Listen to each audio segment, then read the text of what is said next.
Hey everybody, this is your friend Daniel Hutchins. We're back again for the 2-day April 2022 Marvel Insider Visits event. We're going to be going to Marvel Insider and we're going to be doing this part 2, the day 2, the final part of the 2-day event of the Marvel Insider April 2022 visits. And then after that, we're going to be visiting Screen Rant afterward.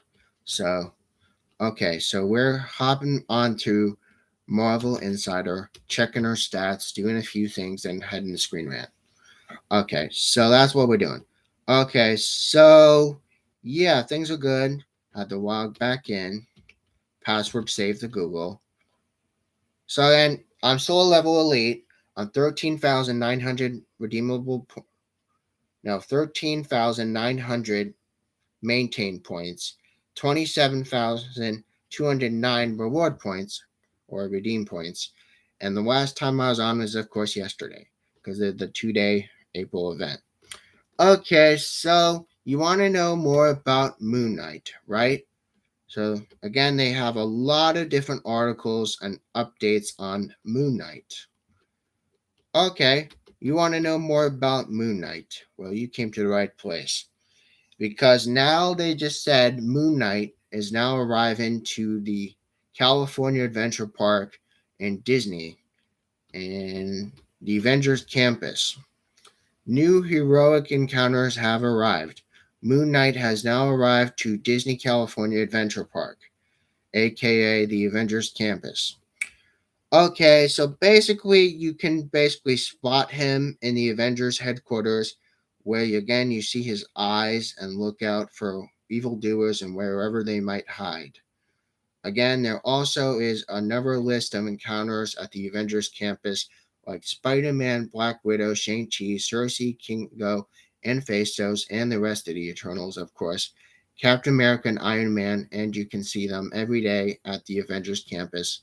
You can see a TikTok video of it down below on Disney Parks. Again, Moon Knight is now streaming on Disney Plus. So yes, Moon Knight has now arrived to the Avengers campus in Disney California Adventure Park. Yes, if you're a California resident, you're pretty much aware of that the Avengers campus. Yes. So if you're not from California and you don't go to California Adventure Park, that's whatever, but it's still news, so I talked about it. So now we're going to be going right back to where we're back to doing. Okay, so you want to know more about Moon Knight, right? You want to know the details of episode 1. You want to know the details. Okay. So I'm just going to read the headers. Basically, the episode was called The Goldfish Problem. Again, we know there are 5 characters. There's a couple places, the London and the Alps. And again, event log. Okay, so these are all the events that happen. Stephen Grant wakes up in a makeshift sleep. He finds his goldfish friend and he leaves a voicemail for his mom, but he's been sleeping very terribly with terrible luck in it, and he nearly misses the bus, making himself late to work again. Okay, we all do that. Okay, so only the worthy people shall pass. So basically, it basically is going back to the ancient Egyptians. Okay, will you accept your skills regardless of outcome? Basically, Stephen just explained to his friend, who's a street performer, just basically about the Egyptian history and the puzzles and shit. Okay, and then he finds a disembodied voice booming out of nowhere telling him to surrender.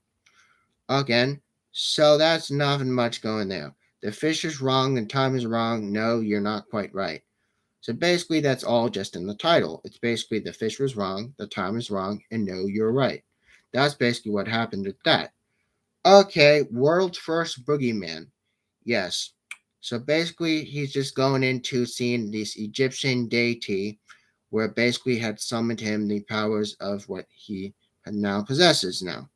Again, Stephen now pleads with JB to not admit anyone at the museum he was followed. Request from security guards find him absolutely absurd to be in a museum. but yet it still happened anyway.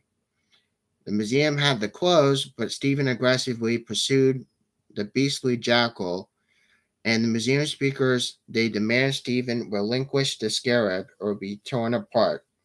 He seeks refuge in a men's room or a restroom or a bathroom to give up control of his body. He then gets the ceremonial armor in a situation of defeating the monstrous creature. So that is basically what that first episode is, guys.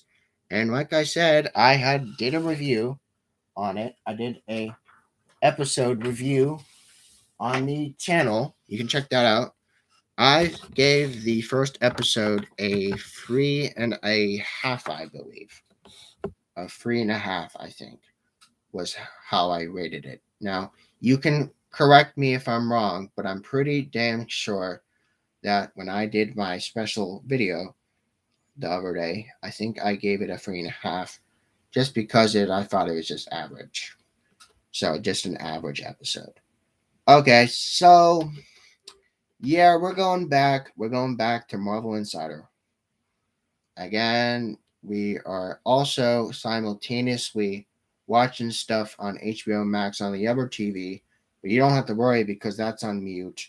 I also have to charge my computer. It has to have about a little under 2 hours to charge. So I have one of them fast chargers.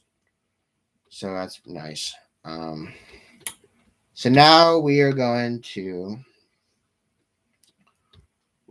be doing a little survey, 500-point survey. What upcoming X-Men series are you the most looking forward to? Is it the Immortal X-Men, the X-Men Red, the Knights of X, the Legions of X, or the last option is Marauders?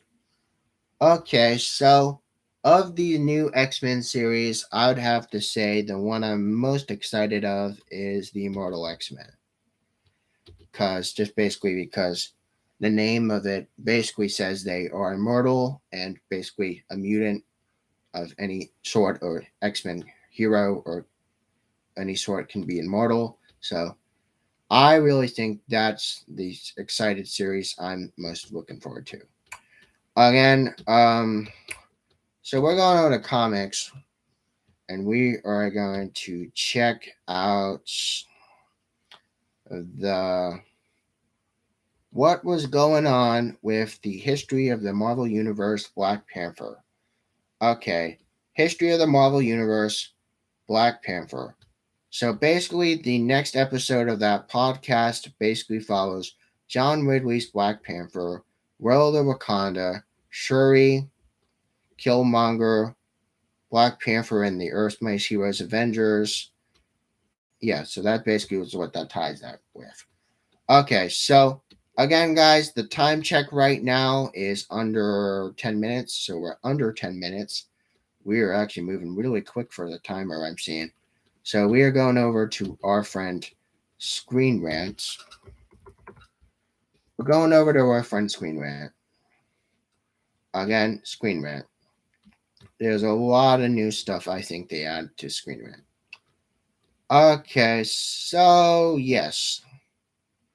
You want to know what's going on with Screen Rant? Well, I can tell you. Okay, so new Doctor Strange 2 trailer has now revealed the possible what if location.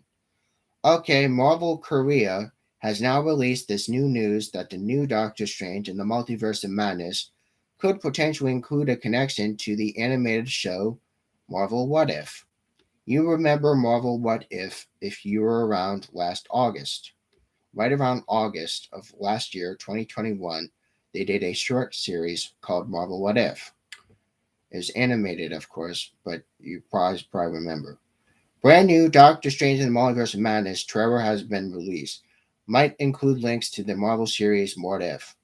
The title suggested the Sam Raimi directed sequel will see Doctor Strange traveling through various realities as he deals with ramifications of his actions from Spider-Man No Way Home. One of his direct realities might find himself as previously featured in the first animated series. of the MCU, the first anime series connected to Marvel What If.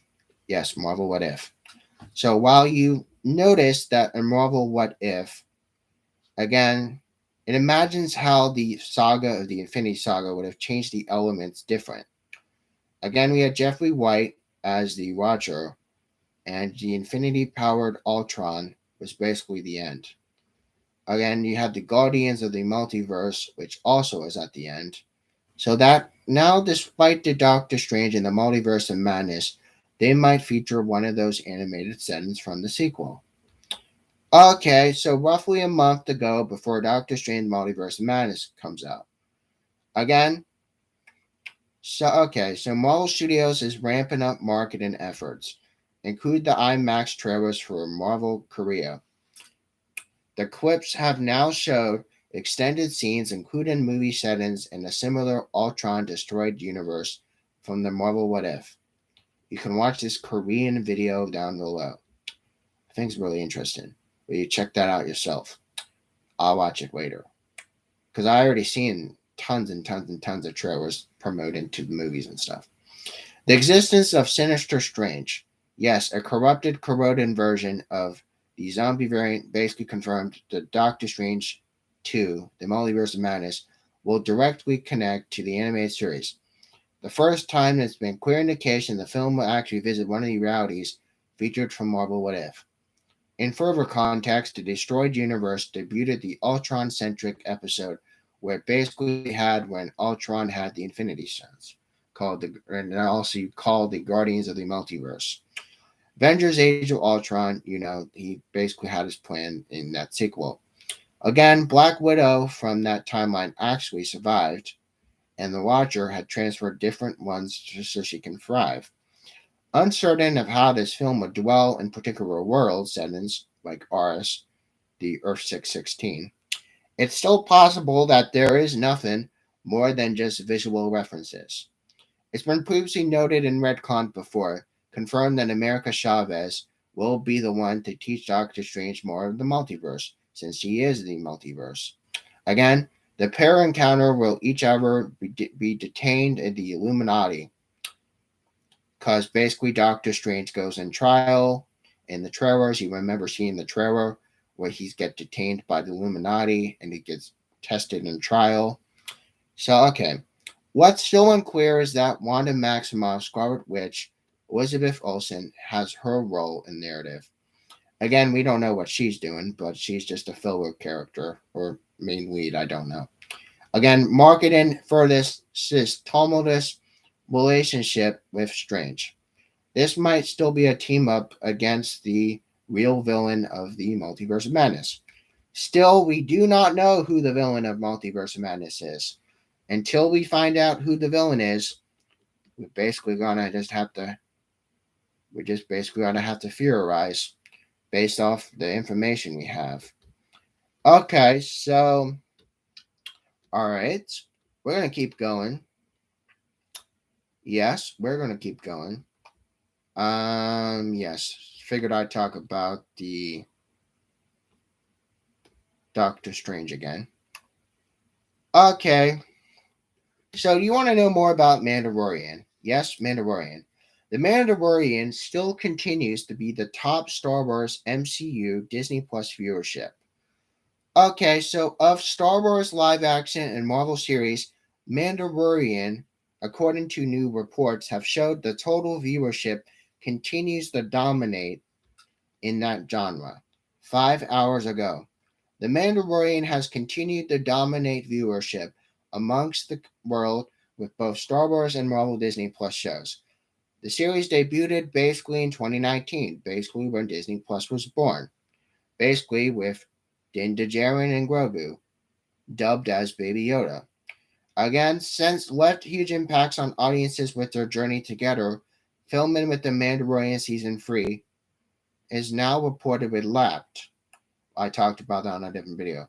But again, next steps together won't be much further away from the viewers. But in the meantime, Din and Grogu's impact has left a mark on other live-action Star Wars shows released for Disney Plus thus far. The Book of Boba Fett basically that terrible Mandalorian season 2.5 we remember last year. Viewers, the series thus acted as a bridge between season 2 and 3. The audience now continues to wait for Din's next step in the Star Wars galaxy alongside Force sensitive Foundlings. Again, Din's appearance as well to Ahsoka Tano, Luke Skywalker, Grogu, and Cobb Vanth and Cad Bane, since Cad Bane was in the finale of Book of Boba. The overall higher viewership than Mandalorian Season 2 finale. Yep, I told you about that. Book of Boba Fett's finale actually was higher than the Mandalorian Season 2 finale. And so, yet The Mandalorian still continues to reign as the most viewed Disney Plus show, both for Star Wars and Marvel entities.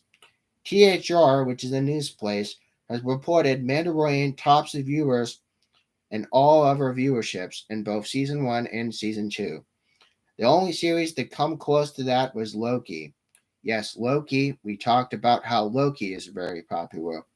So the very popular shows in Disney Plus we've mentioned were Mandalorian and Loki. Yes, they still continue to dominate. And performance with over 800 million views just on the season 1. Again, so even with Star Wars and Marvel paving the way as the new frontier of television, we now know The Mandalorian will continue to maintain their keepsake title. The hype is now built upon Obi-Wan Kenobi, proven to be another strong contender, despite only being 6 episodes, in similar manners to Marvel's Loki. Now, Loki Season 2 might also be a force to reckon with, but also Mandalorian as well, because Mandalorian and Loki are both very, very strong. Massive successes.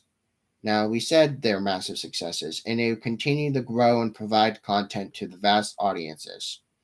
There's no doubt in how profound Mandalorian is for audiences, and Season 3 is in even a higher demand. The series continues the pattern of amassing even more total views than with the new season. Mandarin Season 3 will become one of the most successful ones yet. They hinted that, provided with Din Djarin's appearance in the Book of Boba Fett for his upcoming journey, this could also pave the way or shape the way for a possible feature. Now, again, the season is expected to review a live action debut of the planet Mandalore, or like we said, from the Clone Wars, because planet Mandalore basically is like kind of like similar to the Mandalorian type culture we've also kind of seen from the Clone Wars movies. We've seen Attack of the Clones Episode 2, Bad Batch, all that shit.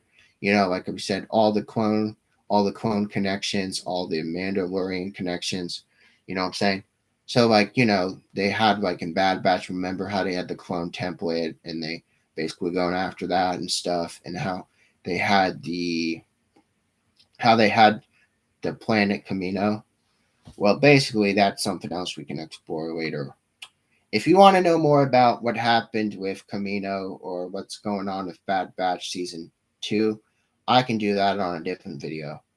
But I'm going to probably save that till when time draws closer. I'll talk about Bad Batch later.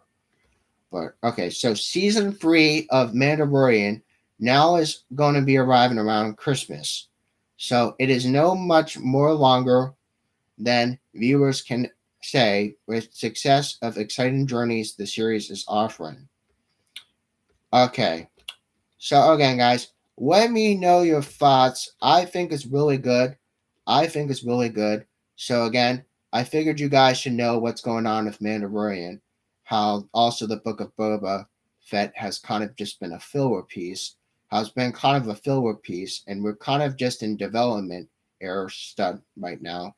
So again, I'm just trying to fill you guys in, say like, okay, so now we know it's been confirmed now that we will be receiving Mandalorian Season 3 on the time around the holidays. Yes, respectively around the holidays, around Christmas time, we will get the next season of Mandalorian. Yes, we will get the next season. It'll be really, really good. It'll be very, very good. But again, if you guys want to see more news or hear more news about Star Wars, also drop those in the comments if you want to see me talk about Bad Batch future or more Mandalorian future or Boba Fett future. Let me know in the comment below. And again, I'm gonna wrap this up and I'm gonna just take a rest and take a little break. And I'll see you guys a little later. Bye.